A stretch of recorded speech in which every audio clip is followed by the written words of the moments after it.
Hello, everybody, and welcome to the Gaming Lounge Podcast, episode 64. Once again, I'm your host, Sebastian, and as always, I'm joined by Dory. How you doing, Dory? I was looking from side to side, wondering if my dog was going to keep quiet during the podcast, wondering if Seb was going to get my ridiculously niche autistic jokes, but he probably wouldn't, and I would be left alone. Hello, everyone. Welcome back. As you can see, we're very noir themed. This is the best I could do. Seb can do a lot better than me, obviously. I can kind of recede into the background, but we're going to be talking about Cat Detective Albert Wilde, which I thought was a really great game, so I'm excited to talk about it. It's very funny because Seb and I were like, wow, there's not a lot of news today and like not a lot happening. And I think The that whole was week. Wednesday or No, we said Thursday? it was Thursday night. We said there's not a lot of news. Thursday night. Yeah, and then Friday. And then all of a sudden, THQ had something. Jason Schreier came out with an article about Bioshock, and IGN came out with some Silent Hill F impressions. So At like 5 in the morning. yeah, so like Silent Hill F in chats for us because this episode's going to be a lot longer than we thought it was. Yeah. But stick with us. We got a lot of good discussions coming your way. Absolutely. So let's start with Bioshock 4 as I change in the color. All right. So Bioshock 4 development update. So we got a random article on a Friday from Jason Schreier of Bloomberg. He said the next Bioshock game, which is being developed at 2K Games Studio, Cloud Chamber, established in 2019, is dealing with a lot of issues. And it was led by Kelly Gilmore. And apparently in late July, so this is like really recent, like literally this week, Kelly Gilmore was removed as studio head, and creative director Hogarth de la Plante was shifted to a publishing role. Apparently, these moves followed a failed internal review, with executives reportedly dissatisfied with key elements, especially the game's narrative. So they were not happy with the game's narrative. The restructuring was part of a company-wide push to make Cloud Chamber more agile and efficient, though it raised concerns within a team about possible layoffs. Despite the setback, 2K emphasized they still believe the game is on the right track and are committed to delivering a great experience, not just a good one. There's also some talk about the remake being canceled of Bioshock 1 as well. But for now, we'll just stick with Bioshock 4. Dory, how did you react to this news? How do you feel? There was a Bioshock 4 in development. That was kind of I knew like vaguely there was. Yeah. But like we never really, at least I didn't really know how much it actually was or was not in development. And so the fact that it got a publisher review at all or was far enough along to get that kind of process done, I was like, oh, I guess it was supposed to happen, ? But now it's not. Yeah. And I don't know. It feels like to me that the idea that they're on some kind of great, track or whatever seems really, really like wishful. Like it's wishful thinking to me. And I just don't know if that's true. I mean, you don't remove the creative, the studio head and move that creative director for no reason. And I mean, this looks really bad. To me, this looks really bad. I'm no expert on the matter, of course, but I think anybody who looked at this would say that it doesn't look good for Bioshock 4.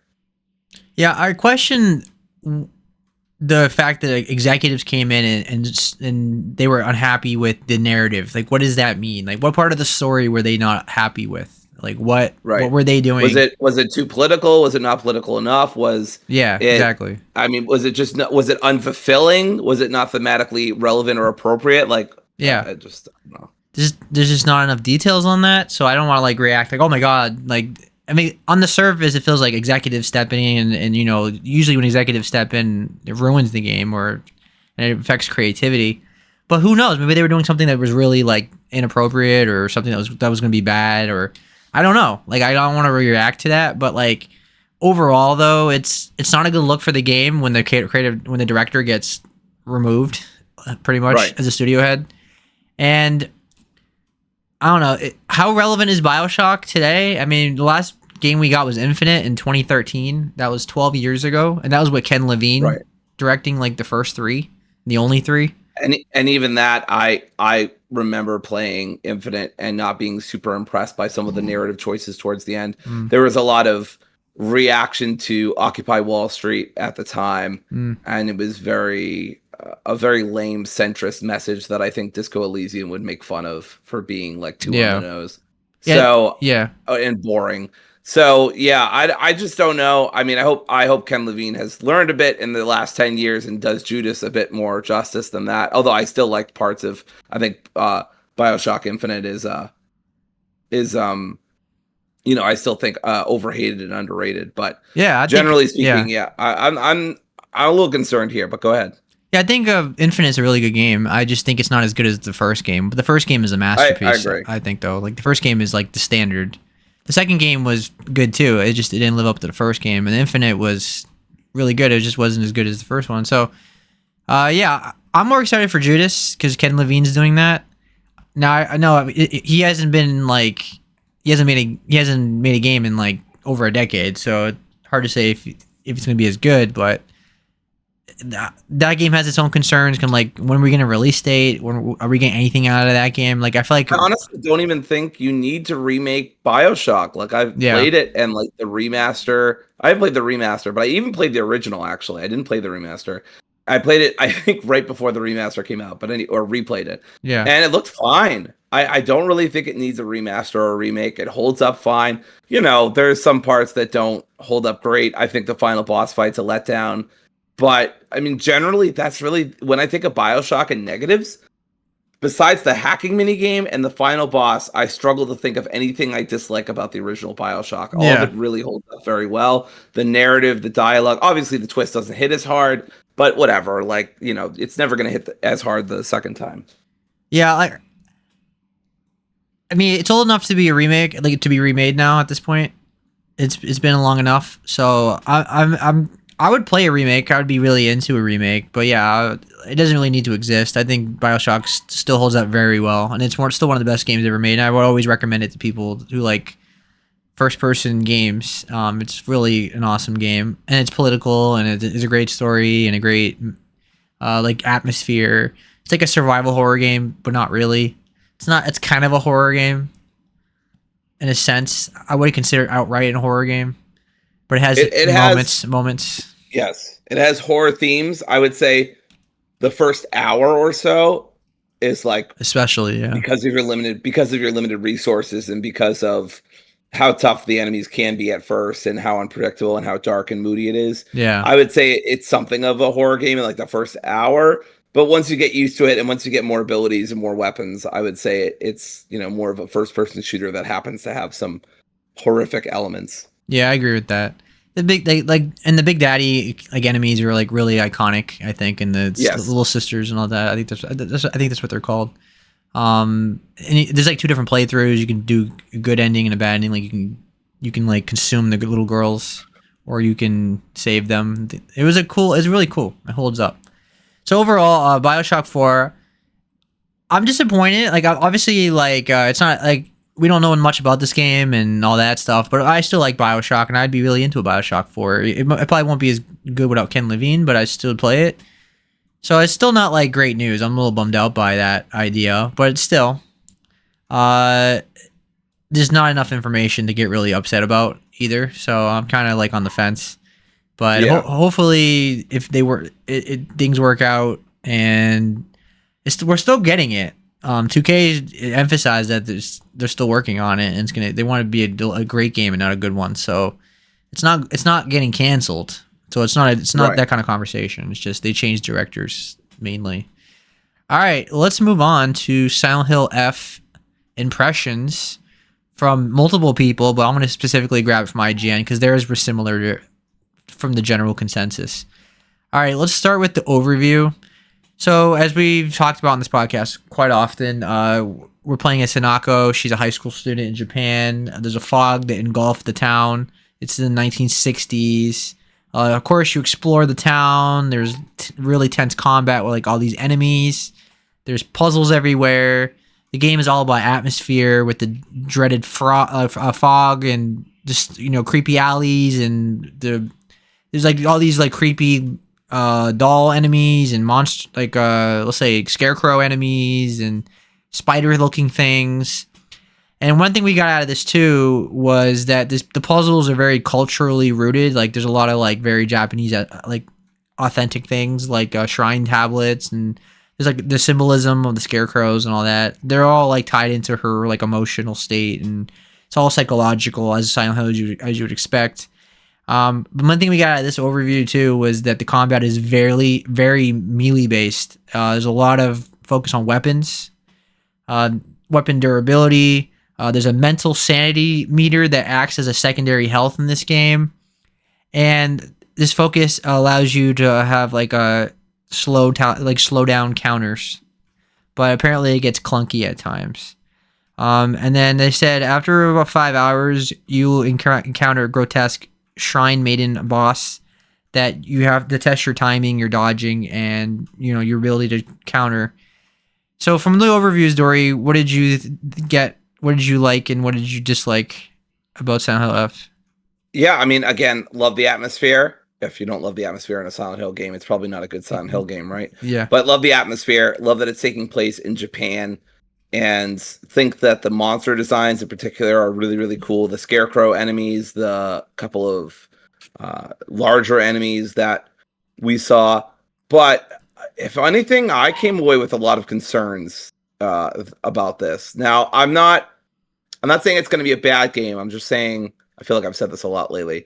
Some of these mechanics that the game's director and IGN were talking about kind of concern me because they're usually mechanics I don't like in games. So, for example, I'm talking about, some clunky combat, some damage bars for your or what is it called?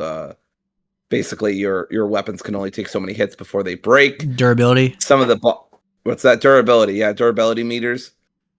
Excuse me.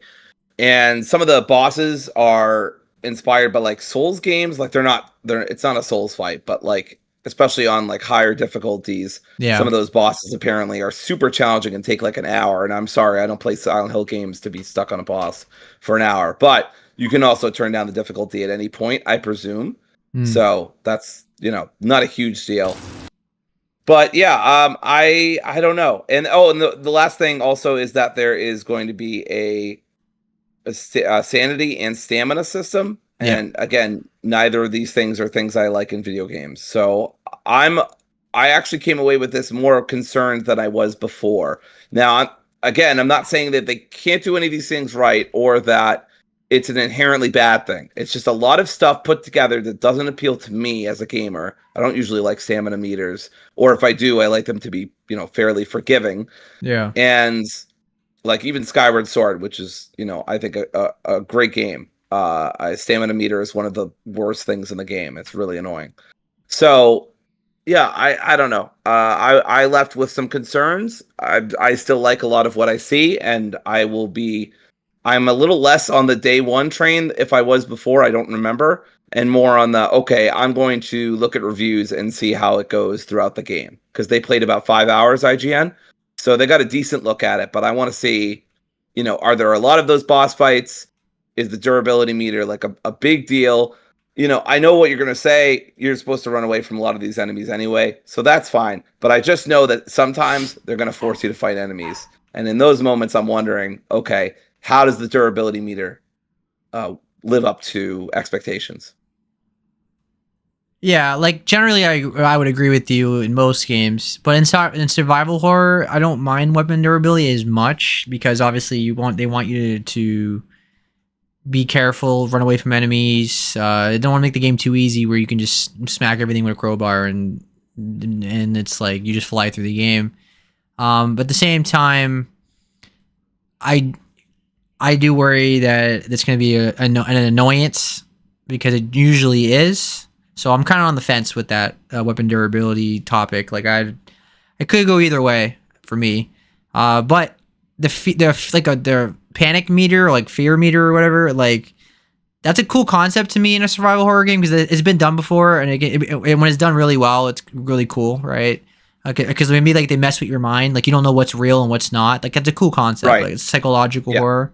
So I need to see more of that. So like it sounds like an annoyance on the surface, but also it sounds cool if done right. So again, one of those I'm on the fence. I got to see how it works. But mostly what I got out of this gameplay was, first of all, the visuals in this game look incredible. It looks really nice. I like the behind the back of the character. Like she's like front and center. It's kind of like God of War, and it looks really nice. It's very pretty. The atmosphere is gorgeous. Like it's just absolutely amazing. I'm very optimistic about the storyline being good. It feels like they're going for the Silent Hill 2 kind of level of psychological storytelling, and I'm very interested in what's going to happen in this game. So at the very least, if there's gameplay annoyances like that, and I'm expecting this game to be somewhat clunky, I think this game is gonna suffer from gameplay issues like every Silent Hill game, pretty much. I don't think this game's gonna be like a 9.5 or 9 out of 10 for me. It's probably gonna be in the 8s or something like that. It's a safe bet, right? I'm not gonna be wrong, but it looks like it has some issues. I didn't get I could see the Souls comparison, but it feels more like Souls light, I would say. I don't want to say it's a Souls game. That just feels wrong to say. It looks a little clunky to dodge and stuff. Like it's very basic in the basic sense of a Souls game. The enemies look really cool, but yeah, you're right. I don't know how many bosses you fight. I don't know if it gets tedious or not. That's my overall impression of this game. Is it looks very pretty. It's very cinematic. I'm gonna really enjoy the story and the music and the atmosphere and everything. And the gameplay is probably not gonna be amazing.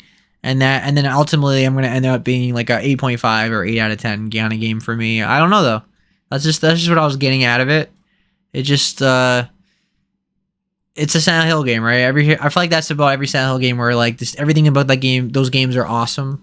Oh, the original. I'm talking about the original 4 and the remake as well.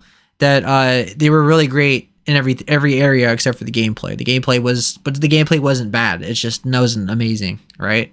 I think that's a safe bet. Safe to say about Silent Hill 2 remake, for example, right? Like everything about that game was amazing. The story, the music, the visuals, the character acting, and everything. But the gameplay was not the best. It was okay, right? It wasn't like horrendous, but it had its moments that it was annoying. So that's what I'm getting out of this overall. I'm day one on this game still very strongly. It's Silent Hill. It's like Resident Evil. I'll buy it anyway. And but I understand the concerns for the gameplay from Dory, 100%. And it's probably going to be clunky. I think it's a safe bet. It's probably going to be a clunky gameplay. All right. Anything else you want to add before we move on to the next topic? Yeah, apparently there's also like a counterattack mechanic. Yes. And they said that the IGN reviewer said that if you're more familiar with like games like Sekiro, so again, Souls, yep, you'll do very well with this, but otherwise you might be better off dodging and stuff. And again, another thing that kind of makes me go like, eh. So we'll see what happens. I'm not saying that I'm not going to buy this game or whatever, or that I hate it now or whatever, but it makes me nervous and it makes me wonder, okay, am I going to like this or not? So we'll see. I will be paying attention to reviews more closely than I would have been before, although I would have been watching them anyway because I don't like wasting my money. But I mean, yeah, it's. Although, aren't you getting on Steam? I don't remember what platforms it's coming out on. It comes out on everything except for Switch, so I'm getting on Steam. Okay, so I don't have much to lose, but I still wouldn't want to play a game that I'm not going to enjoy. So we'll see what happens. I still think it looks great, and I think that it has a lot of potential. So I'm excited to see what happens. All right, so let's move on to the next topic, which is Cat Detective Albert Wilde, which is Dory is spotlighting tonight. So can you tell us about that game, please? Yes, I will tell you about it right meow. So you are a detective who is a cat. I know this is really, really deep. But get ready for this. You are a detective who's a cat named Albert Wilde. He's down on his luck, not dealing with a divorce, so that was refreshing, and doesn't have alcoholism as far as I could tell. So also a good Although he does talk about alcohol, actually, now that I think about it. So it could be an alcoholic. We don't know. He never takes a drink. And so he takes a potentially lucrative but very strange murder case from the police department. The police department fucking hate him. They think he's a big waste of time, and he's not very good at his job. Albert's not very smart, so he's just very lucky. And so he kind of bucks the trend on that one too, and ends up going on a timeless journey throughout the city. So the game is based on 1930s noir, according to the game devs. It's got I would say 1920s, 1930s noir, black and white silent movie aesthetic. The background is constantly filled with black and white, of course. It's got flickering effects, and you feel like you're in that kind of movie. So I really liked that touch. And the character models are very funny. So it's kind of very realistic looking heads of animals on disproportionately small bodies. So it looks kind of weird at first, but I got used to it pretty quickly. And I mean, it's just a silly game. So this is a very comedy oriented game. It's trying to make you laugh. I think it generally works. So, for example, here's some good quotes that I really liked. I took some screenshots of. So towards the beginning of the game, you can, it's very point and click heavy, but it's not very puzzle heavy. So you're looking around and there's a can on the ground, and if you click on it, Albert will say something like, "It's like some uncaring God just made me look at it." And then later on, he'll say in the car while he's thinking about the new case he's going to work on that all 6 of my nipples are tingling. And then later on in the game, he says, "Is it national take your suspicious butt to your local forest day?" So I don't want to spoil the game or give too many lines away, but it's a very funny game. The VO for Albert is named Alistair Hamblin, or Alistair. I'm not sure how to pronounce it, but Alistair does a great job. It took me a little bit of time to get used to his voice, but once I did, I felt like he performed it very admirably. And the plot's really interesting too. There's lots of twists and turns. It took me a little bit to figure out what was going on and what was going to happen next. I like a lot of the side characters. Albert's generally not the smartest one in the room, but like I said, he does get lucky from time to time. So it's just a really nice mix of characters. And then gameplay is not overly serious or overly complicated. I never really got stuck on any puzzles. I think there was one, and I'll talk about that later, that I struggled with. But generally speaking, I didn't struggle with much of the gameplay. It took me about, let me go check that out right now, actually. So Cat Detective Albert Wilde took me 4.6 hours. I think it could have taken me maybe 4 hours even if I had done a couple of sections a little faster. So I'd say about a 4 to 5 hour game, pretty good in terms of pacing. I never felt like I was getting tired of it. I think right towards the end, I was like, all right, I'm ready for this to wrap up. And then it did. So no big deal there. Seb, anything you want to say about my pros? Any questions you have or comments? No, not really. Like, I was wondering, like, I was definitely into this game. Like, I remember seeing it on Steam and it looked really funny. Like, is it generally really funny? Like, overall, like... Yeah, I laughed a lot. I thought it was really funny. It's got a very absurd sense of humor, and obviously it's very goofy. Okay. And Albert doesn't take himself very seriously, or he kind of does, but that's kind of the joke, is that he's a bumbling idiot, but he takes himself very seriously, like he's a hard-boiled detective.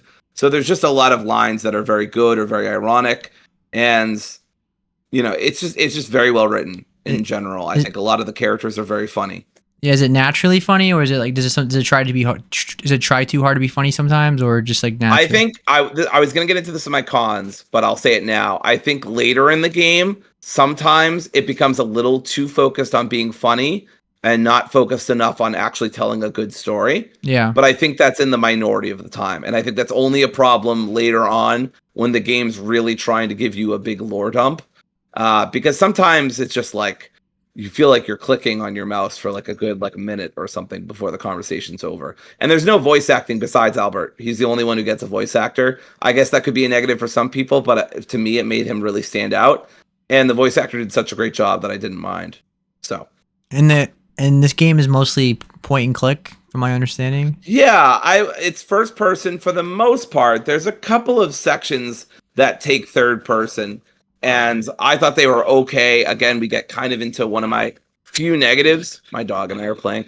One of my few negatives is that the game does switch perspectives a couple of times, and it just feels unnecessary. It's not bad, and it's not like, I don't know, it wasn't tough or anything. There's like a brief melee combat section that turns like third person side scroller. And then there's a section where it's kind of like a obstacle course or like a trial by error kind of thing, like the Deku Forest or whatever, like Legend of Zelda. Would you stop? You're not tough.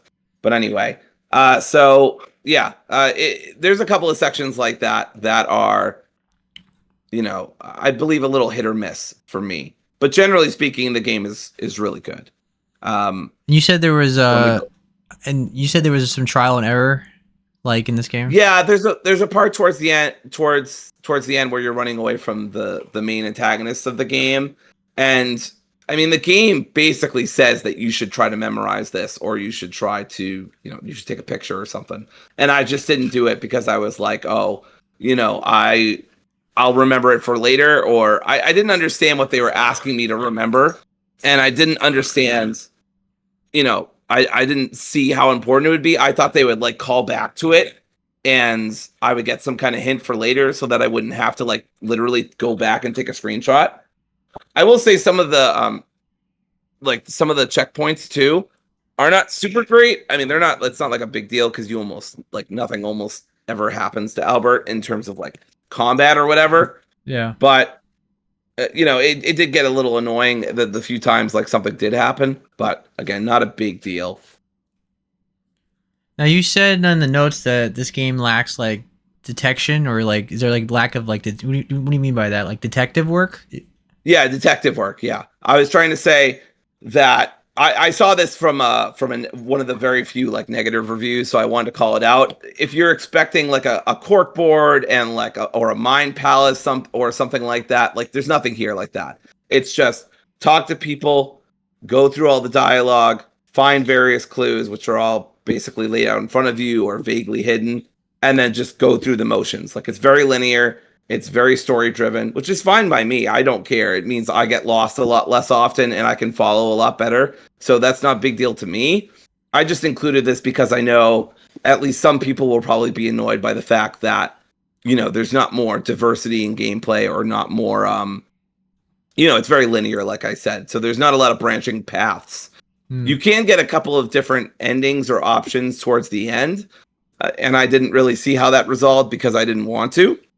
But either way, generally speaking, as I said, it's very linear. So don't expect like a lot of good detective work or a lot of different choices to impact the story, because that's not the kind of game it is. Yeah, I only have a problem with that if it was overly long.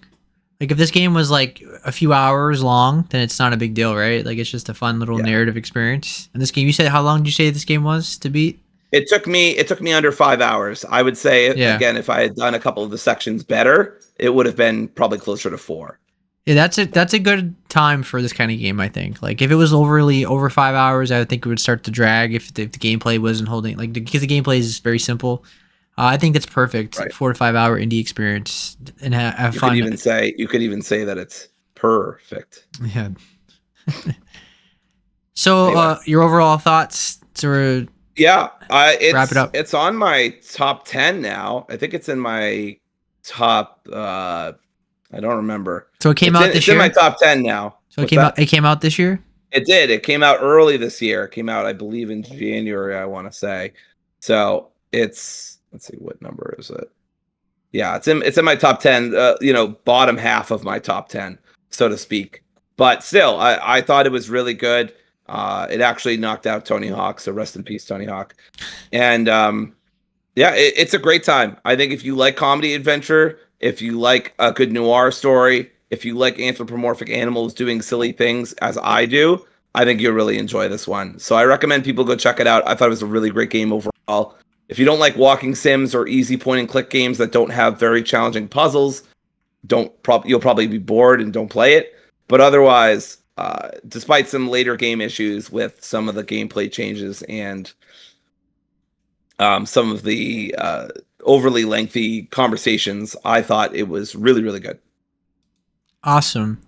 All right, so that concludes our spotlight for tonight. So now we will get into the two showcases that happened this week. First was the Nintendo showcase, the partner showcase that we got, and then the THQ Nordic showcase. But we'll do the THQ Nordic showcase first because that one was not as big as the Nintendo one. Although I think they're both pretty equal in length, but still, like Nintendo one had more of like the big conversation. So we'll focus on the THQ one first. The THQ one I watched 2 times because the first time I was like doing something while I was on, so I wasn't really paying attention, so I missed some things. Second time I paid more attention, but I do know I did see the first time that they showed SpongeBob, the new SpongeBob game. They had David Hasselhoff singing, and it was really funny. I was like, David Hasselhoff's always been associated with SpongeBob since the movie in 2004. And he was just as funny in this. It's called Titans of the Tide. It's a new 3D SpongeBob platformer, and it features the Flying Dutchman and Neptune. And they're like having a beef with each other. They're having like a rivalry or something. And SpongeBob has to go on this like big adventure. And you can play as Patrick and SpongeBob. And the pre-order, you can like play with their asses showing. Like that was the big pre-order bonus, and it looked really fun. And it comes out November 18th. It looked like a fun game to play. Like I think SpongeBob games are underrated. They're actually really fun 3D platformers. They since the PS2 they've always had some quality games, and I think this one looks really good. And I think November is perfect. There's not a lot of games in November. In fact, this might be the only game I might buy in November at this point because I can't think of anything else that's coming out in November as of now. So I'm very interested in this, and I'm not saying I'm definitely day one, but I'm definitely interested in it, and it's on my wish list. Did you have any interest in the story? I know it's not your genre usually, but No, platformers aren't usually my genre. I did grow up playing a SpongeBob game. I couldn't tell you which one it is. yeah, It's probably Battle for Bikini Bottom, right? Because that was the big one. yeah. But I can't remember exactly which one it was. It was on the PS2. So I feel you on like the fact that they're underrated because I remember enjoying them when I was younger. But yeah, I haven't been into SpongeBob in years. I mean, I'll reference the memes and I'll make the, what's funnier than 24? 25. But generally speaking, I don't really care about SpongeBob anymore. I'll watch it if I was like, I don't know, in a room and SpongeBob happened to be on, and I'd watch it with friends. But I wouldn't go out of my way to watch it or enjoy it or whatever. I'm also surprised that David Hasselhoff isn't canceled enough to not be involved in this. But I guess he's back on THQ's good list. Or he's been a lot better since the cheeseburger incident. I don't remember. Anyway, most of our audience is probably too young to remember what the hell I'm talking about. So, yeah. Either way, that's definitely old. Yeah, it's definitely old. We're old. But either way, I hope it's great. I hope it's great for the SpongeBob fans. It doesn't do much for me personally. No worries. So let's talk about Recreation, which is a combat racing game. It is a sequel to the first one. And it has like really cool gameplay mechanics where you like bump into people, and it's kind of like Burnout, but more I would say more realistic. It looks like a more realistic look than Burnout, and you're not like going out of your way to crash into traffic and get points out of it. But I thought it was a really cool looking game. But am I gonna buy it? No, it's not for me. I'm not in the racing games. Any interest in Recreation? I got really excited because I never played the Rec games. So I was like, holy shit, is this like basically Burnout? Yeah. And then you were like, no, it's like, it is kind of like Burnout, but with more of like a life sim bend. It's a lot less arcadey. And I was like, close. So yeah, it's not for me either. But I was really moved at first because it reminded me of the Burnout takedown/revenge. Do you remember that mode where you could crash into traffic and then you could control your car afterwards to get like a bunch of money? Yes. Oh, I spent hours on that mode trying to get like all the gold medals. I loved that mode. Anyway, that's what this reminded me of. Yes, we need another Burnout game. It's been too long. So Paradise just wasn't what I wanted. I liked some of it, but it wasn't making an open world wasn't the move. I think they should have stuck with linear. I agree. All right, let's move on to Tides of Tomorrow, which is a game we've talked about before because we still don't know what to make of this game. Yeah, and it comes out February 24th. But you can play solo, so I was happy to hear that. That's good because I don't like when games force you to play multiplayer. Like, there's some games obviously that are built all around it, like completely around it, like It Takes Two or Split Fiction or something. But this game looked like it could be easily a single player game too. So I'm glad that you can do that. It looks really colorful. The animation really pops. Like, it looks really pretty.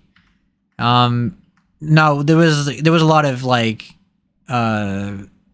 cinematic moments, so like it's hard to say what's fully gameplay and what's not. It's like this, a lot of it felt like a vertical slice overall, but it seems like there's a choice-based system and stuff. Like, you make your choices and it affects the ending.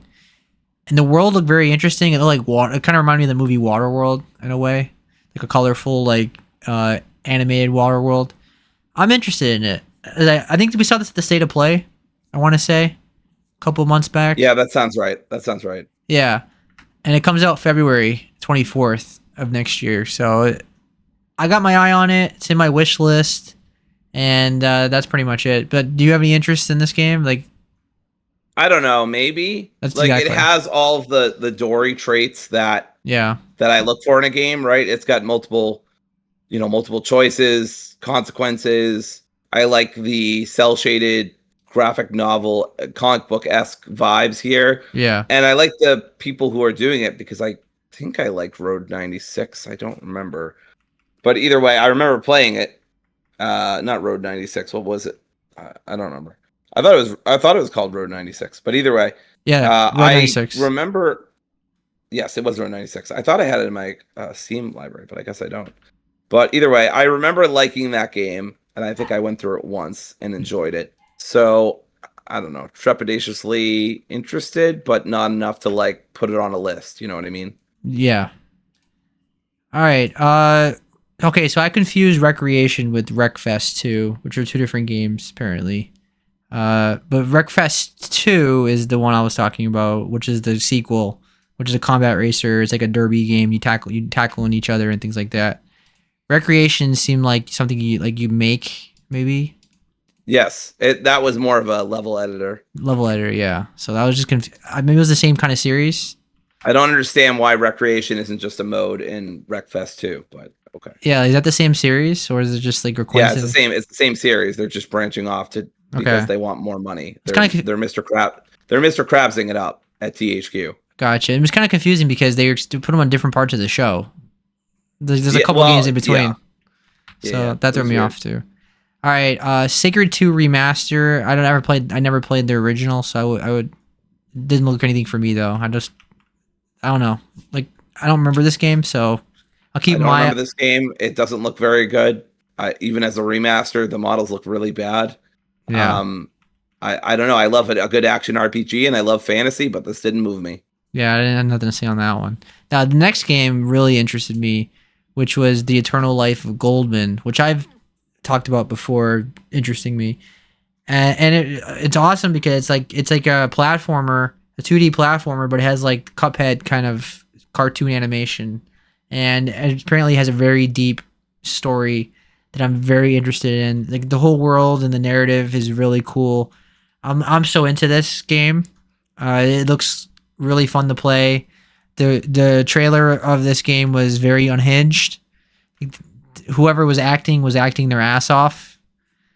It was like a woman. That mom was giving her all. Every time I thought she was done ranting about Goldman, she was like kicking it up to like past 11, like Spinal Tap be damned. Yeah. She was like, no, you don't understand. This son of a bitch. And I was like, geez, lady. Okay, I understand. Yeah. Holy shit.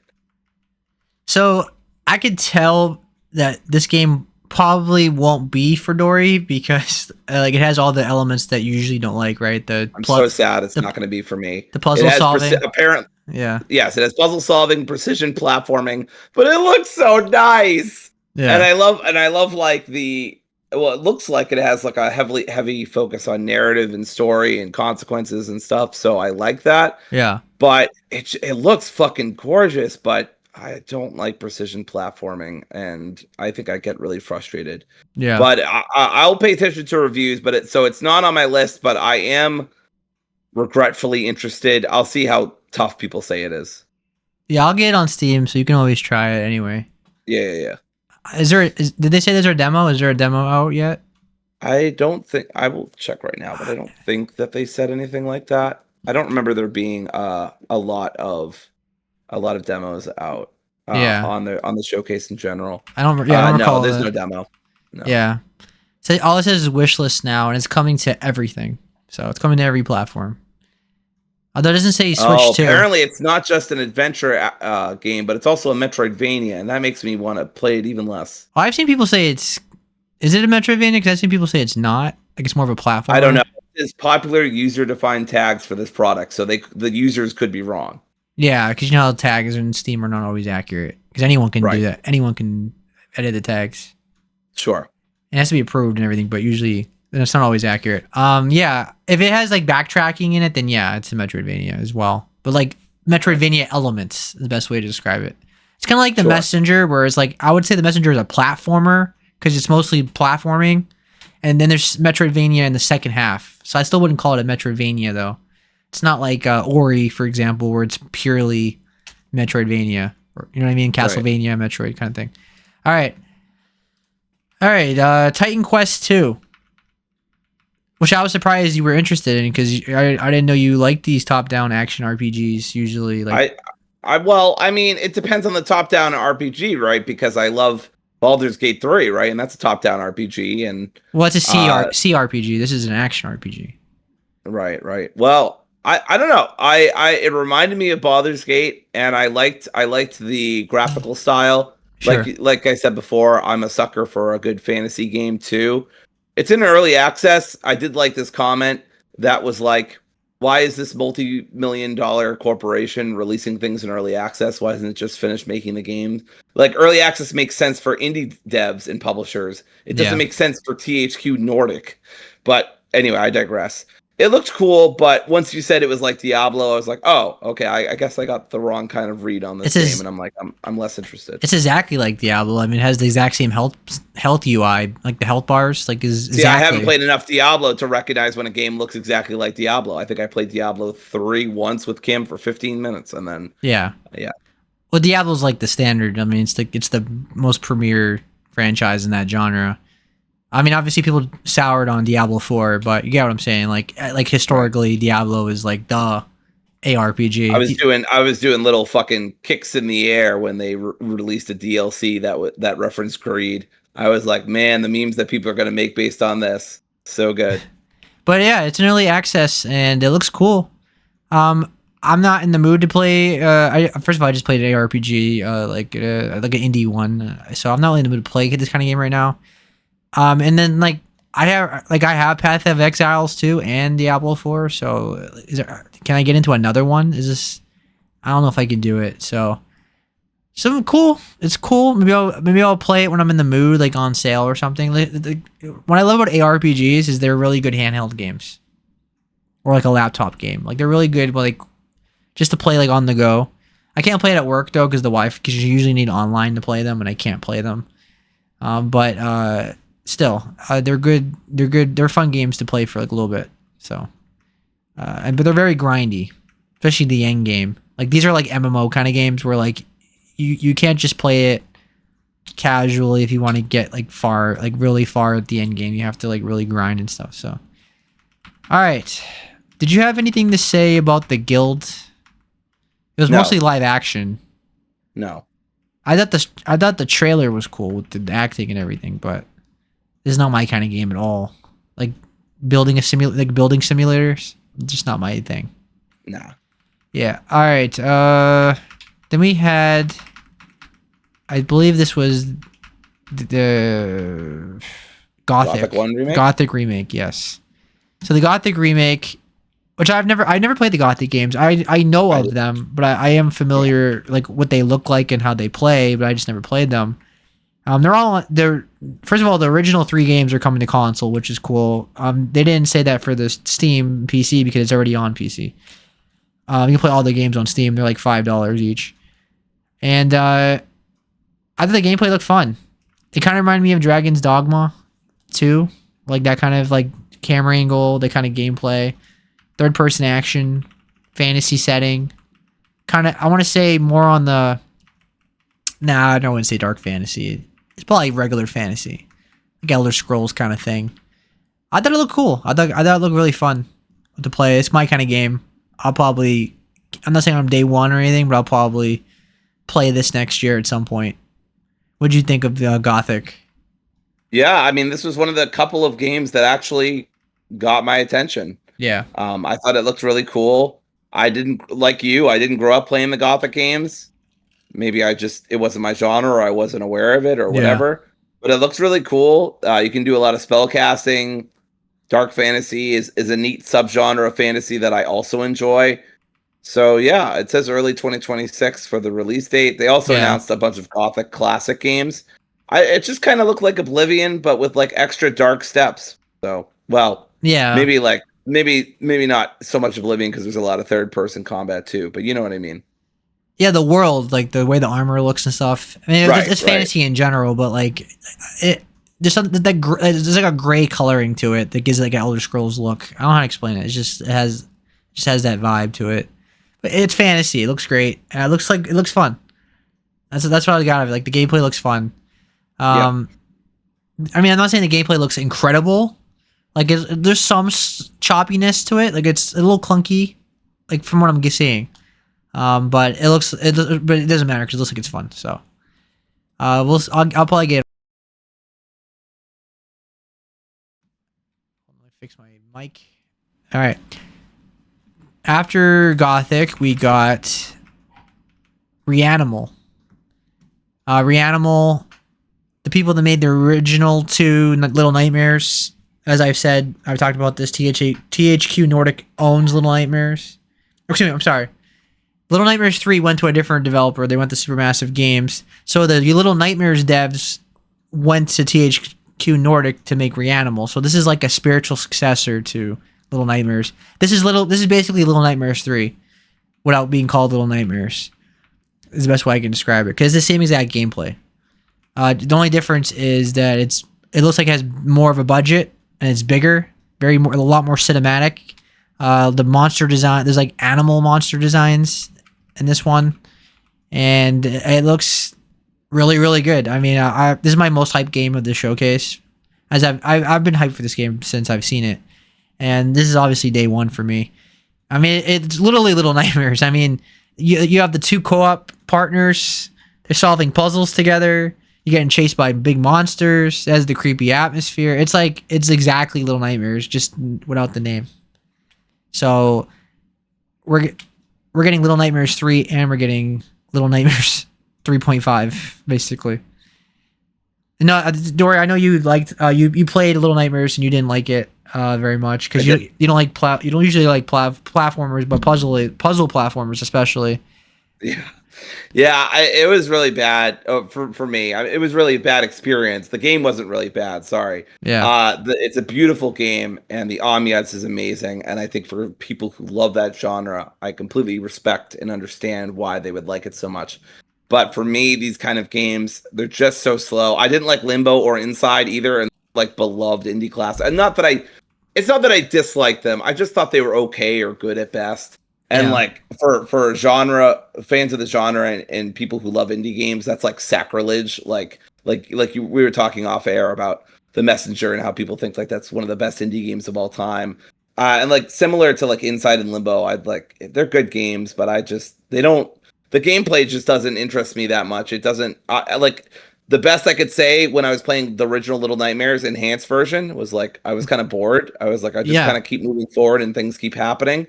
But at worst, I was frustrated because I'd either get insta-killed by stuff I couldn't quite see, and I would just get, like, those fucking worms were so annoying. And then I would also just keep falling off bridges. Like, I'm trying to run because I want to make the game go by faster.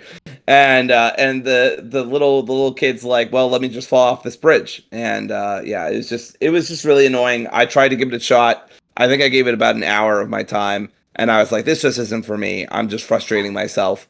Yeah. And So it's unfortunate, but I completely completely understand, respect these games have their audience and their fans, and I think that's great. But it's not a genre for me. After playing Limbo, Inside, and Little Nightmares, I just don't really care for the dark, spooky puzzle platformer with a child in mortal danger genre. Just doesn't do much for me. So Yeah, at least you gave it a try and you didn't say, "Oh, I didn't like it, so it's trash." Like right. there's certain games that are like highly like critically acclaimed, but they could not be for you. You know what I mean? Like Yeah, like for sure. you would probably not like Hollow Knight at all. I would think because Right. No, it's absolutely not. Metroidvania. You get lost. You have no sense of direction at all. Yes. Thank you, Seb. At all. I love the at all part. Thank you for adding that. But like even people that have a sense of direction get totally confused and lost of where to go in Hollow Knight. Like you just it's not every game is for everybody. So Right. And that's okay. And that's fine. I'm glad that not every game is for me because contrary to what some people think, I don't think the game should I don't think the world should revolve around me. I think actually it's good that it revolves around other people too. Sometimes. And, like people lose their shit when Civilization comes out and I have zero interest in those kind of games. Right. All right, let's talk about the Fate Keeper now, which is this game looked cool. Yeah, like now you're talking about Elder Scrolls vibes I was getting. This is definitely that, but way more violent. Like there was way more gore and blood in this game than those kind of games. But like the gameplay was very similar. People kept saying this is Dark Messiah 2. I have no idea what the fuck Dark Messiah is. What is Dark Messiah? Do you know anything about that game? No, I never played that. I don't know. Apparently people are comparing it to the Dark Messiah series, but I literally have never heard of that game. But I agree with you. I mean, this seemed like Oblivion or Avowed, just a lot darker. I love the animations. I love the graphics that look beautiful. So I was very interested in this. Honestly, this was the game that I liked the most. So apparently Dark Messiah was developed by Arcane Studios and it was published by Ubisoft. Oh, okay. So Arcane worked with Ubisoft. But the reviews were like a 72 out of 100. But the gameplay is like such a weird like thing to pull out, but okay. Yeah, it's like an obscure like late 2000s 2006. So mid 2000s game from like PC and Xbox 360. It's that audience. Of course they know that cuz you know what I mean? Right. Our PC RPG nerds, which me being one of them, but I can't know every single game. But it looked really awesome. Dark fantasy again, even more so with this one. I'm so into this. This looks like day one, easily for me. This is probably the best game shown. I mean, Reanimal I'm the most excited about, but this is probably the best game shown at the showcase because we actually got to see gameplay first of all, and we got to see the locations. This game looks gorgeous. I mean, the lighting, the textures of like the environments are so like detailed and detailedly crafted. I don't know. I can't talk. They're like really. It looks beautiful. Like it's like really really cool to look at. Like at the very least, I'll enjoy this game because the visuals are pretty and the gameplay is going to be okay. Yeah. And so I'm so into this. This is day one, and it says it's coming out. Coming to early access again on PC this winter. That makes me concerned. I didn't even notice that. Yeah, it's coming to only to Steam. So not even the Epic Game Store, just Steam this winter. Which is, I ain't complaining. So again, there's not much coming out in November and December. So this is a great time for like an RPG to just pop up and like around holiday season and play this. So get to chop off the head of orcs on Christmas Day. That sounds fun, right? So yep. Early access tends to be a bad thing if it's like a multiplayer game, I guess sometimes, you know what I mean? Because it's like they're getting out the kinks and stuff. Maybe it's not a big deal. I don't know. But like early access, like what does that mean for this game though? Because a lot of games like come out in early access and they're like fully developed and it's just the full game and it's just like you're totally fine. Like Hades 2, right? Like you basically play the whole game early access and it was fine. But yeah, I don't know. It's weird to me, right? Early access. Again, this is weird. Multi-million-dollar corporation that is internationally known doing early release is very different from Supergiant Games or Larian doing early release, so early access. So I'm a little concerned about that. We'll see. I Yeah. don't usually play early access games. I wait for them to be done. Even Hades 2, one of my most highly anticipated games of this year, I still almost waited. I did end up playing it, and I played it for a good like 20 hours or whatever, 30 hours, I forget. And I didn't completely finish it, but I did almost everything at the time. Yeah. Now I'm just waiting for it to be in 1.0. I'm not playing the updates. I'm not doing any of that. I'm waiting for it to be in 1.0, and then I'll fucking beat that asshole. And yeah. But anyway, let's move on to the final game. Yes. I don't care about this. It's Darksiders 4.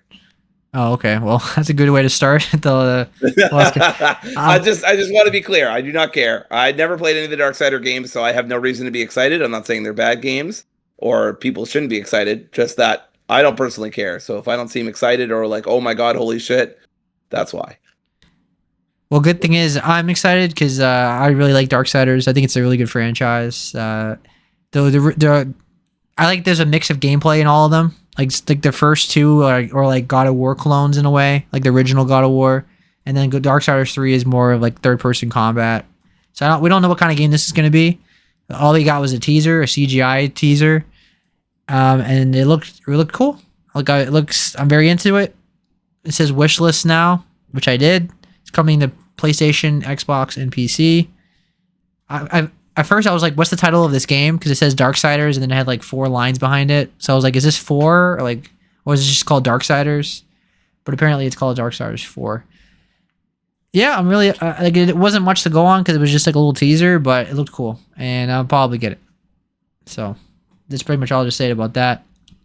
Overall, it was a decent show. It was a solid show. Like there was a lot of games I was interested, or like had some like there was some games I'm definitely like leaning on day one or like close to it, or I'm definitely gonna play at some point in that year. And there are other games where like I don't know yet. I'm on the fence. I'll wish list this and just see how it goes. And then there's other games I had zero interest in. So overall, it was a mixed bag of a showcase for me. But like there was something for everybody. I think you're happy with this showcase if you like RPGs, because there was at least there was at least one thing for you. I think, and I also think this was a good showcase for people that like platformers. Obviously, 2 of those genres are in my top 5 favorite genres, so the showcase was more for me than it was for Dory. Right, Dory? Correct. Sorry, I was trying to type something out. Yeah, this showcase and the next showcase were just mostly nothing burgers for me, and even the things I'm most excited about, like Fate Keeper and shit, what was the other game? Gothic. I mean, I'm not like super excited about. It's just relatively I'm looking forward to them. Yeah. And even then, Fate Keeper is coming in early access, and Gothic I never played as a kid. Yeah. So it's just THQ doesn't do a lot of stuff that moves me. They did do that Destroy All Humans game, but we talked about that on podcast. I was very frustrated with it. So yeah, I think those games are okay. Like I think they're fun, but yeah, they weren't like amazing or anything. All right, let's move on to the Nintendo Direct Partner Showcase that happened on July 31st.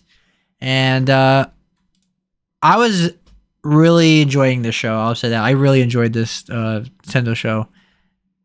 But not for Nintendo, as well I'll get into. So, it started off with Monster Hunter Stories 3 Twisted Reflection. I knew it was Monster Hunter Stories as soon as the guy jumped on the dragon with the colorful animation. It looked just like a Monster Hunter Stories game. I really recommend them. I think they're underrated RPGs. They're fun to play. They have cool stories. They have unique animation. Like it has like its own style in comparison to other games. And I think people that like JRPGs are really gonna like this. And it's coming to everything. So I'm definitely getting this on PC, on Steam, and I wishlist this already. I have the first 2 on Steam. And I have the second one on Switch, first Switch as well. So I'm really excited for this game. This will probably be a day one for me, or at least wait for a sale like game. But I'm definitely going to play it at some point in 2026. Any interest, Dory?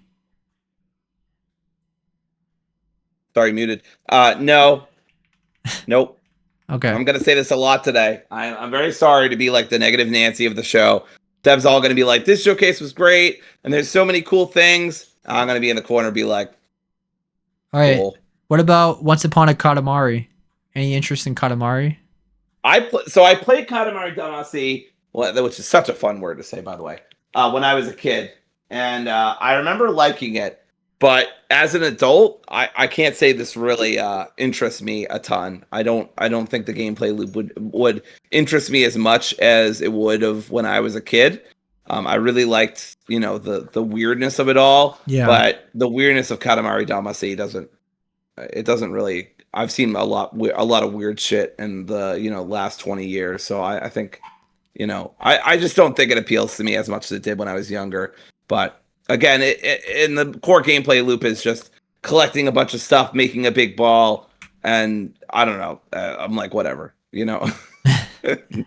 That's the fun though. Yeah, like I'm not like super hyped for For this some or anything. people, not for me. I'm not like super hyped for it, but like I am interested in playing this because just for nostalgia, because I haven't played a Katamari game since like the PS2 days. So like I just want to play it just for nostalgia. Again, Yeah, that's totally fair. it's I'm not coming putting to that down. it's coming to everything too. So I just don't have a lot of nostalgia for it personally, but I do remember enjoying when I was a kid and loving the commercials and songs. Or it's Katamari Damacy. So, Yeah. I have some fond memories too, but not enough for me to be like, oh, let's play this again. but it's probably going to be a game I wait to play because it's not day one anyway, but like it comes out in October. It's just too much coming out in October for me to get. Oh, Katamari. yeah. Well, I didn't even realize it came out in October. That's the other thing. Yeah. Yeah. All right. Just Dance. Any interest story? Do you play? So actually I have a funny story. So I was at the mall recently, Yeah. and I tried to play like this like DDR knockoff game, and I was like, I can't be that bad. So I put it on normal. There's a reason I don't play these games. I was bad at them when I was a teenager and had way more flexibility and energy, let alone now in my 30s. So it's a disaster. Kim was just like, Dory, I think you should stop. I think you're not good at this game. I'm actually anyway. Yes. I'm actually a very good dancer, and I'm actually really good at Just Dance, but I have zero interest in this. I am not buying this. Yeah, but yeah, that was all to say. I have no interest, especially since it's coming in October as well. God damn it! I don't know anyone that plays Just Dance. Like I think they're fun. Like randomly when someone just pulls it out. Oh, I have Just Dance. Okay, let's play. Like I'll do like a dance or one or two, but like I don't know anyone that actually goes out of their way to make it like oh, I put 40 hours into this. You know what I mean? It's more of like a party game people play a little bit.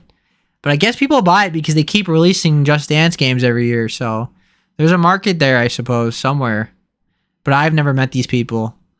But I don't. But then again, most gamers that I know are hardcore gamers or like they're into like one or two games that they really love only. All right. They did Sparking Zero. We already we played that. Kind of disappointed by it. Still a good game though. Now this was exciting for me. Was Plants vs Zombies Replanted, which is I really love Plants vs Zombies, and this is like a remake or a remaster, how you want to word it, of the original game. And I'm really into this. Like I think this would be a blast on the Steam Deck or whatever. And I'm probably day one on that, actually. Well, yeah, probably be day one, even though it comes out in October as well. It's like it comes out October 23rd. It's a perfect like Halloween-ish game. Plants vs Zombies is not a long game anyway, so I could beat that like in a day or whatever. So I'm into that. Any interest in Plants vs Zombies? No, I do not. Thank you very much. All right, so let's talk about your favorite game series, EA Sports FC 26. Did not like this showcase. Have I made that clear to everyone? I didn't think it was terrible, but Jesus Christ, it had nothing for me. Yeah, like there were like two games. There were two games, and I'm only like lightly interested in them. Yeah, so that's how bad it was. I'm not into soccer. Like I like to play it, but not to watch or play games of it. So not for me. But it's cool seeing the EA games on Switch too. I thought that was cool. The Pac-Man game, Repack, Retold, Reload. I'm into this. I'm not saying I'm like day one or anything. I'm not like, oh my god, I can't wait to play this. But like 3D platformer Pac-Man game, I'm interested. This is something I'd probably enjoy, like randomly, like on a Steam sale or something, and I'll probably get it then. But and I'd probably enjoy it. But yeah, I'm into that. It looks cool. Obviously, you're not going to be into that. So let's move on. Final Fantasy Tactics. I've talked about this game enough. I'm excited for it. It comes out September, day one. Let's move on. Persona 3 Reload. Dory, you need to play Persona 3 Reload, but I will play it at some point. play it on Steam. I was happy to see it on coming to Switch. I think I think it would be a great Switch game. Also October. Fuck me, dude. Is it me or are these games coming out the same day? Why the fuck? They're all the 23rd. Nintendo just not check their goddamn calendars. Like, what the hell? Yeah. Yeah, I'm definitely playing this at some point so I can get my start in the Persona series. But you know what bothers me about Persona as well, excuse me, is the whole you have to leave the dungeon to come back and stuff like that. I actually tried playing that other game, Eternights. I don't know if you remember it, Eternights. Because they have like Persona like dungeons where you have to. Yeah. It's like they do a calendar system, and so when you run out of MP, it's really difficult to get it back. Yeah. So you have to leave the dungeon and come back. I find that even in Metaphor Refantasio, which I loved, but an excellent game. I still think that's annoying, and I don't like it. So I don't know how that's going to work for me with the Persona games, but I'm excited to give them a shot. And I know they've got best-in-class animations and really good music, and often the plot is good, if not controversial. So we will see how I like it. But yes, I will definitely be playing Persona 3. I have it on, I think, Steam and Game Pass. So yeah. All right, the next game, which is like the only first-party game really, was Hyrule Warriors: Age of Imprisonment. I'm very excited for this. This is a Zelda hack and slash, like Dynasty Warriors kind of game. I really enjoyed the other one, but the performance was so bad. It was like 10 frames per second.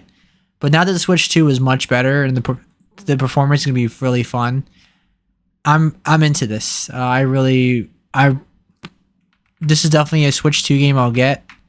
I'll probably get this day one when it comes out. And I'm very excited for it. It's going to be fun. I think it's a prequel to Tears of the Kingdom and Breath of the Wild, like the other one was. I think it was Age of Calamity. So I thought that was cool looking. I thought it was really fun. So I'm into it. I think I'm not seeing a release date here, but I believe it's coming out in the wintertime of this year.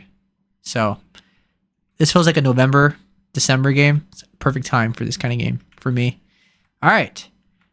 Madden coming to Switch too. Obviously, Dory doesn't play football games. I play Madden every year. I love football. I'm not getting this on the Switch too, or like by any means, but I think that was really cool. It's coming to handheld Switch. Like it's really, I think it's a cool. Like if I like playing football games on the go is so fun to play because you can play like a game for like 20 minutes or whatever. Like be like the doctor's office or something and play a quick game of Madden or something. That's cool. So I thought that was really cool more than anything else. The portability of it. So I don't know how it's gonna run. We didn't really see anything like that. It didn't look choppy in the showcase, but they're not gonna show choppy gameplay in the showcase. So we'll see. But I thought that was cool that it's on a portable device. So all right, Chilling by the Fire. This is a Switch 2 exclusive, I believe. I didn't see anything. I didn't see it coming to anything else. Did you have any interest in this? You just literally sit at a campfire and burn wood and chill at a campfire. Like that's the whole game. I'm chilling by my lack of interest. Thank you. All right, Apex coming to Switch 2. Hela with the mice. Did you have any interest in that game? It's coming to everything. I almost had interest in it. I'm not completely sure. I'm not completely sure about it. I didn't see quite enough gameplay to know, to know one way or the other. But I liked some of what I saw. Okay. Yeah, I don't know. I don't know enough about it really to know, whether I'd be interested. my Excuse me, whether I'd be interested or not. yeah, like I remember seeing this game at several indie showcases, but like my question for this game is there like a story, like a linear path? Or is it just a big world and you just gotta figure out and you just explore with your friends or whatever? Is there actual Yeah. like story from point A to point B kind of It thing? says heartwarming open world adventure game. Plays a tiny mouse, not named Stuart Little, so my interest goes down a little bit. Uh, Inspired by Scandinavian folklore, wandered through magical forests, tranquil lakes, and rugged mountains. Cozy exploration and playful surprises. Play solo or together with friends in local split screen or online co-op. Discover a charming world that rewards exploration and heart. I mean, it looks cute, but Yeah, I just don't know if it's for me. yeah. So I wish list it and I'll just keep eye on it and Yeah, keep an eye on it. I don't know yeah. if I'm into it, but you can do a kickflip, so maybe I am interested in it actually. No worries. All right. So the next game was Star Wars Outlaws coming to Switch 2. I wasn't very impressed by the visuals that we saw of it. I think this game is not amazing, but it's still pretty good. I think this game is overhated, mostly because Ubisoft made it, and it came out like right when people were pissed off with Star Wars. They didn't like what do you call it? The Acolyte came out. It was like around the same time, I believe, and this game kind of got the flack from that. So I think this game is overhated, but it's not amazing either. I think this game is like a 7.5 out of 10 kind of game. So you'll probably have a good time on sale for it. So I would get it then, which it probably is by now. It's an older game. But it's going to be full price on Switch too. So if I was someone else, unless I only played on Switch, I'd get the Star Wars Outlaw on sale on PC or PlayStation or Xbox. God, I'm so tired of these fucking companies releasing games in bad states and then getting credit for when they finally fix it. I mean, it's like, yes, I'm glad you fixed the game, but it's just like with Outlaws, right? It was a buggy mess at launch, and then I guess since Ubisoft has done some work on it, like recently, Gaming Bolt said Star Wars Outlaws is not the game you knew at launch. So I was looking at that title and I'm just like, oh, can we stop giving Ubisoft credit for releasing unfinished games and then fixing them months later? Like, God. Yeah. Plus, like, if it's probably gonna be on Game Pass at some point, like most Ubisoft games are. So Yeah. I would just wait. All right. Then they randomly gave us the release date of Chronos: The New Dawn at the Nintendo Showcase of all places. Like Dory and I have been clamoring for this. We also got like a whole 5-hour impression of it. That could have been a topic, but I just didn't want to put that with Silent Hill. But it sounded like the gameplay had some clunky moments. It was almost identical to Silent Hill F, actually. That people said the gameplay had some issues, and people were questioning the storyline. But they said the way the demo was portrayed to people, that people couldn't really get any idea what the story was about because they put them in a weird place. And the time like the story got interesting, the demo ended. So it sounded like the demo was lousy. It's not a good example of the actual full game. So just be mindful of that. But people said they had fun with it overall. From what I was hearing, like Kind of Funny, for example, it sounded like this game's going to be like an 8 out of 10 kind of game. Not like a horror masterpiece or anything, but I don't know. I'm just going by like the vibes I was getting from people were saying. But it comes out September 5th, 2025. I thought it was gonna be October, but I'm actually happy that's coming out September 5th. Now I have to check. It's so fucking weird to me that they released the release date on a fucking Switch. Or Nintendo Direct. Like what? Why? What? Yeah. Just okay, sure, whatever. So September, it's way more. I don't know. Yeah, it comes out the same week of Hirogami, Hell Is Us, the Indiana Jones DLC, Damon Ex Machina, if anyone's into that, and everybody's golf hot shots. So there's a lot of games in that week. Not all for me, obviously, but that's a good amount of games in 1 week. So that's not a bad for me. It's not a bad day. That's the priority, obviously, when that game comes out. So, Dory, did you watch any of the impressions of Chronos at all? Like, did you read anything this week about it?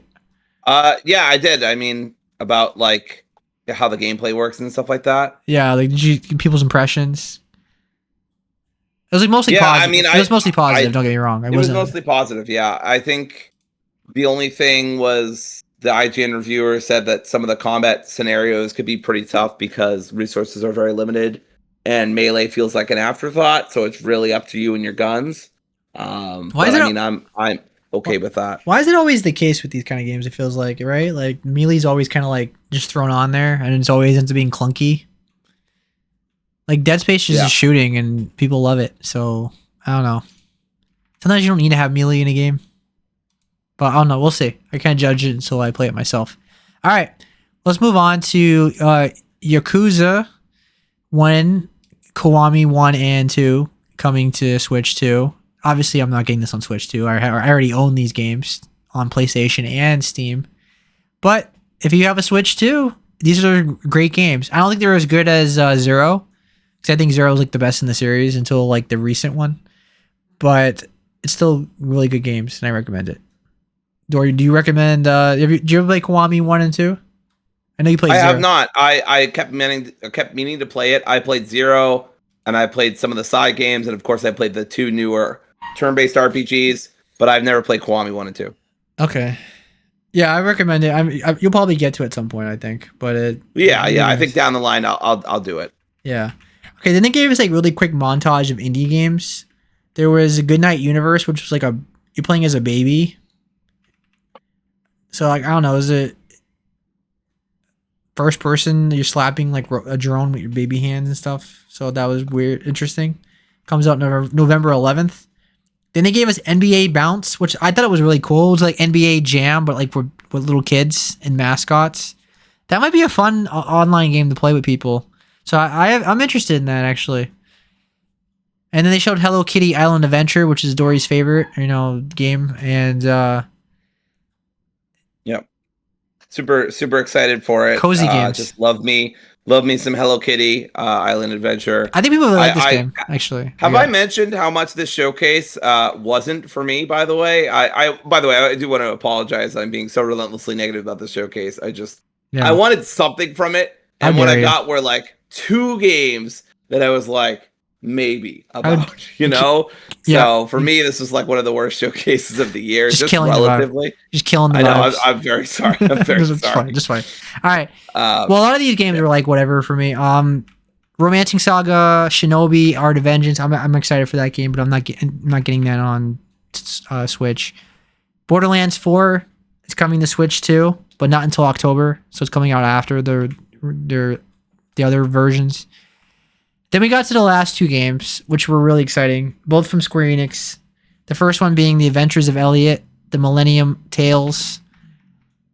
Well, the best part of this game, like the reveal, was the Philadelphia. Like I don't know how to say it, but it was like everybody made the Philadelphia jokes, and it was really funny, all on Twitter and stuff.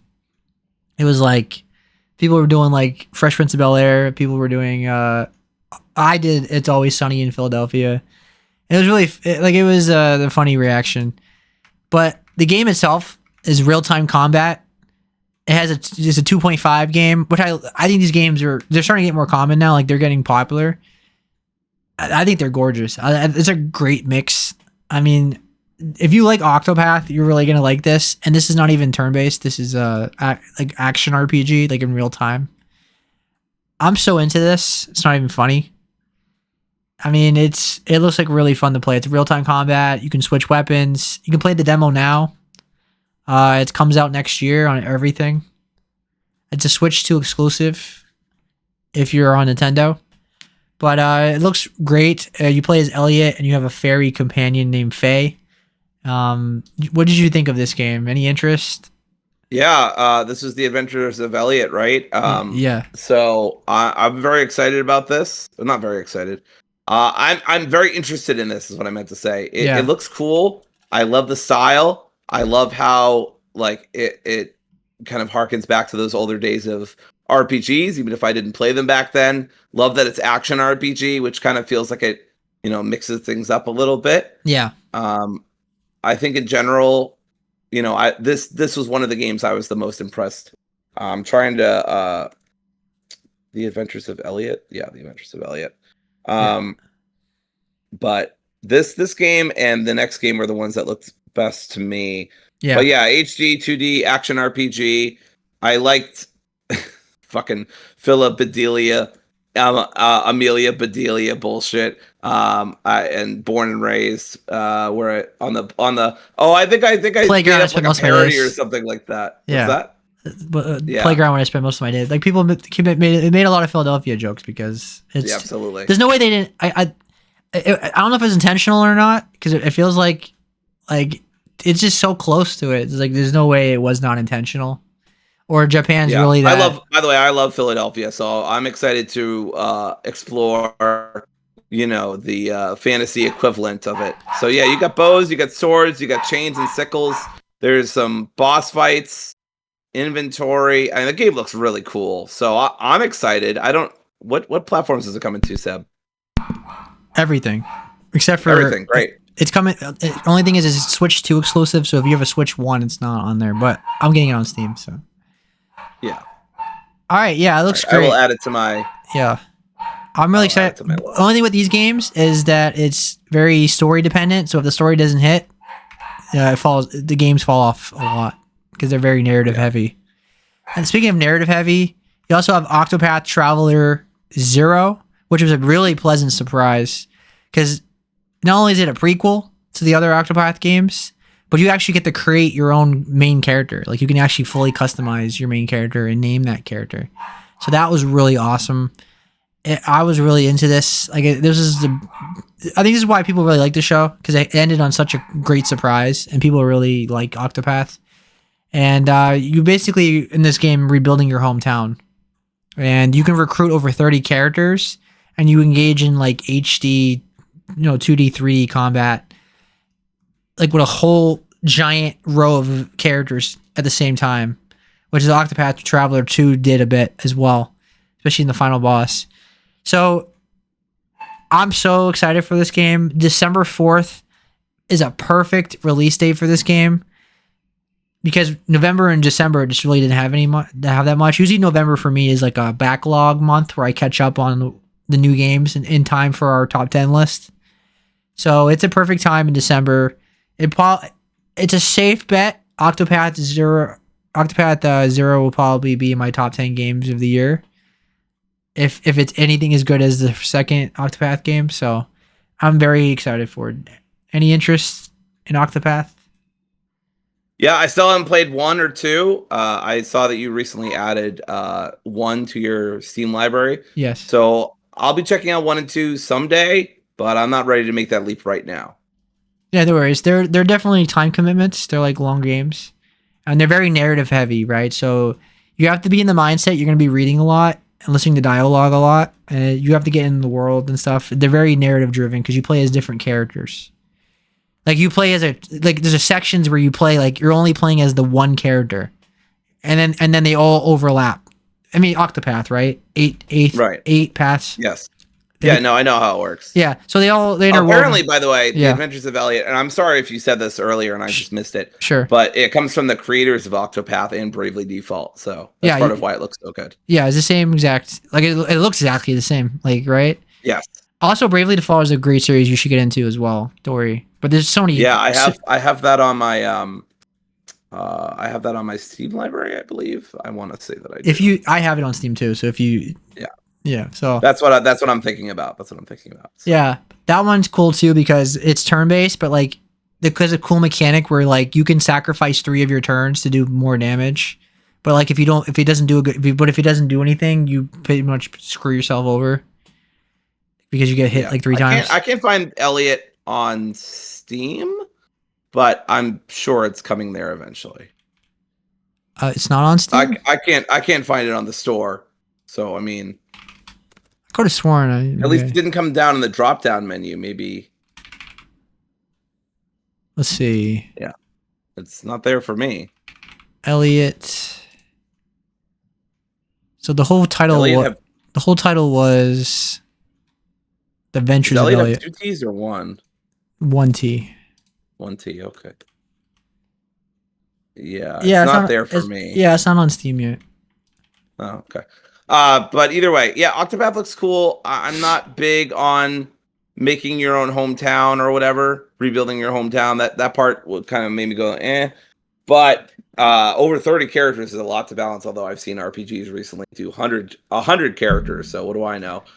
But yeah, turn-based HD 2D combat looks good as always. So looking forward to seeing how this one shapes out. Yeah, so like I said, I'm really excited. Overall, with the showcase, I thought it was a really good showcase. But the irony of the showcase being a Nintendo showcase is that I'm gonna play every game I mentioned on PC. Like I have no interest in getting any of these games on Switch. The only game I'm getting on Switch too is the Zelda game because it's exclusive. Every other game are all Steam games. Like literally all of them are Steam games. So, but it was a partner showcase. It wasn't meant to be a first party showcase. It's a third party. So these are great. Obviously, these are fantastic games for a handheld like the Switch 2. If you're like a Nintendo only gamer, like having Bravely Default and Octopath and the Elliot game on the Switch 2 is fantastic. Like those are great handheld games. That's why, Dory, I always say at some point when you ever get the money, I strongly recommend a Steam Deck or a PC handheld in general. It doesn't have to be a Steam Deck. Like Dory, you can get an OG Rogue Ally for like $300-400 now, like open box and stuff, because all the new ones come out. You know, things get cheaper, and you'll get really bang for your buck. So you might want to look into that as well if you have any interest in a PC handheld. They're not all maybe somewhere down the $1,000. line. I just booked a trip for Philadelphia, actually, ironically. So I'll actually be meeting Elliot in person very soon, I think. But so a little light on the money and trying to save up for bigger purchases down the line. Yeah. But we'll see. I definitely think that I have some interest in it. It would be nice to be able to watch my TV, like be able to watch TV and play a game at the same time instead of just being locked in on my laptop. So that'd be nice. Yeah. So that concludes our show. I didn't spotlight any games this week, but prepare for next week because I'm gonna have like 3 to 4 games to spotlight because it's gonna be that kind of week. Because I have a lot of shorter games that I'm gonna have complete this week, and also there's some big games right around the corner now. Right? I mean, next week is Mafia: The Old Country, which I'm getting on Steam. So I'm very excited for it. This is one of the games I've been the most hyped for the second half of the year, as we talked about. So that's going to be our main topic. That's going to be the thumbnail. So thanks for watching. Any closing thoughts, Dory, on the show? I just want to apologize and on a more serious note for being so negative about both showcases. There just weren't a lot of games for me, and again, that's okay. But yeah, it's just not a lot of stuff that really moved me, and that's going to happen every now and then, and that's fine. But yeah, I have 4 games I walked away with being lightly interested. My wish list gets a tiny bit bigger. And yeah, I'm excited for Mafia to come out pretty soon. I think that's going to be next week's podcast, right? 100%. It's going to be the thumbnail. So we're gonna come in next week, red and blue cap on, some overalls. We're gonna show some symbols that are hand signs that are hopefully not gang symbols somewhere. And very excited to wield my Tommy gun / get my Splinter Cell on and just stab some people in a video game. So, all right, yeah. All right, take care, everybody. Buonanotte, arrivederci, peace. Take care. Bye. Silencio.